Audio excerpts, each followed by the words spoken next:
Hello guys, तो हम लोग डिस्कस करते हैं सॉफ्ट कंप्यूटिंग में biological neuron and its structure. ठीक है, तो उसमें क्या क्या पॉइंट होते हैं सबसे पहले वे देख लेते हैं, फिर आपको स्ट्रक्चर भी दिखा देंगे और स्ट्रक्चर को समझा देंगे। ठीक है, न्यूरॉन क्या होता है?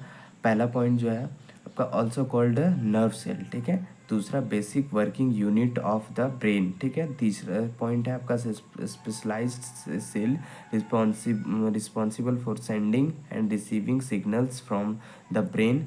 फोर्थ आपका है structure of the biological neuron. जो आपका स्ट्रक्चर है उसमें कुछ कुछ आपको पॉइंट्स हैं, वो जो है वो उनके बारे में हम लोग डिस्कस करेंगे। तो पहले उसमें पहला स्ट्रक्चर में पहला पॉइंट आपका आएगा डेंड्राइट क्या करता है? It receive signal from other neurons. ठीक है, आपका दूसरा पॉइंट है सोमा, जिसको हम लोग सेल बोलते हैं, और इसका काम क्या होता है? Processing unit. ठीक है, यूनिट प्रोसेसिंग। ठीक है, और ये क्या होता है? Sums of all the incoming input signals. It also consist of threshold unit. Okay, threshold unit. अभी तीसरा पॉइंट देखते हैं। तीसरा पॉइंट क्या कह रहा है? तीसरा पॉइंट आपका कह रहा है सिनोप्सिस होता है वेटेड कनेक्शन। वेटेड कनेक्शन क्या होता है? हर एक कनेक्शन का एक अपना वैल्यू होता है। ठीक है, the point of interconnection of one neuron with other neurons, the amount of signal transmitted depends upon the strength synapsis weight वही है कि हर एक वो कनेक्शन का वैल्यू होता है। ठीक है,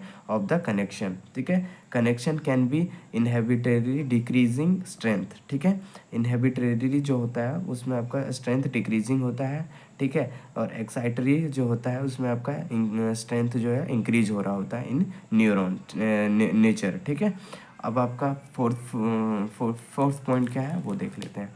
फोर्थ पॉइंट में आपका कह रहा है कि एक्सॉन क्या होता है? वो आउटपुट होता है। ठीक है, जहाँ पे आपको आउटपुट दिखता है। ठीक है, when the sum reaches a threshold values neuron fire and generate the output signal which travel down to the other neuron. कहने का मतलब ये है कि जब आपका थ्रेशोल्ड वैल्यू न्यूरॉन फायर्ड हो, थ्रेशोल्ड वैल्यू और न्यूरॉन का जब सम हो जाते हैं, एक सिग्नल रीच हो जाता है, पहुंच जाता है आपका, तब ये जनरेट कर देता है output signal which travel down the two the other neurons. ठीक है, हम लोग स्ट्रक्चर के बारे में देख लेते हैं। सबसे पहले आपको स्ट्रक्चर ही बनाना है एग्जाम में। ठीक है, तो आप स्ट्रक्चर कोई बात नहीं, मेरे यहाँ पे नीचे बना हुआ है, बट आप स्ट्रक्चर देख लीजिएगा। ठीक है, अच्छे से। ठीक है, स्ट्रक्चर आपको पहले बनाना है, फिर आपको इसके पॉइंट्स लिखने हैं। तो देखिए यहाँ पे डेंड्राइट जो है वो कितने हैं? N1 N2 N3, इसी तरह से बहुत सारे रहेंगे जो डेंड्राइट होंगे। ठीक है, तो ये क्या होगा? सारा एक कनेक्ट होगा एक कहाँ से? सेल बॉडी से। ठीक है, और ये सेल बॉडी से क्या हमारा आउटपुट निकल रहा होगा। ठीक है, ये जो कनेक्शन है ये हमारा सिनेप्सिस है। सिनेप्सिस है मतलब वेटेड कनेक्शन। ठीक है, वेटेड कनेक्शन मतलब इसके कुछ वैल्यू है, इसकी भी कोई वैल्यू है। ठीक है, तो ये जितनी इसका सिग्नल किस पे डिपेंड करता है? सिग्नल का वैल्यू किस पे डिपेंड करता है? इसके वेट पे डिपेंड करता है। ठीक है, तो ये सारे जो यहाँ के सिग्नल जो है आपका यहाँ पे सम हो रहा है, समेशन हो रहा है, और ये थ्रेशोल्ड इसके साथ कंसिस्ट हो रहा है। ठीक है, एक साथ हमें आया। ठीक है, तो फिर ये इस बॉडी को पूरे को बोलते हैं सेल बॉडी। यहाँ से आपका आउटपुट निकलता है एक्सॉन। ठीक है, ये हमारा क्या है? Symbolic structure of biological neuron. ठीक है, बायोलॉजिकल न्यूरॉन। ठीक है, ये स्ट्रक्चर हुआ। अभी हम लोग कुछ इसके टाइप्स के बारे में समझ लेते हैं कि टाइप्स क्या क्या होते हैं। सो इसके टाइप्स देखिए, टाइप्स ऑफ बायोलॉजिकल न्यूरॉन। ठीक है, पहला टाइप्स क्या होता है? Sensory neuron. सेंसरी न्यूरॉन मतलब जिसको हम लोग टेस्ट करते हैं, smell, hearing, seeing and feel, जिसको हम लोग फील वगैरह कर सकते हैं ना। फिर है मोटर न्यूरॉन्स। ठीक है, ये क्या होता है?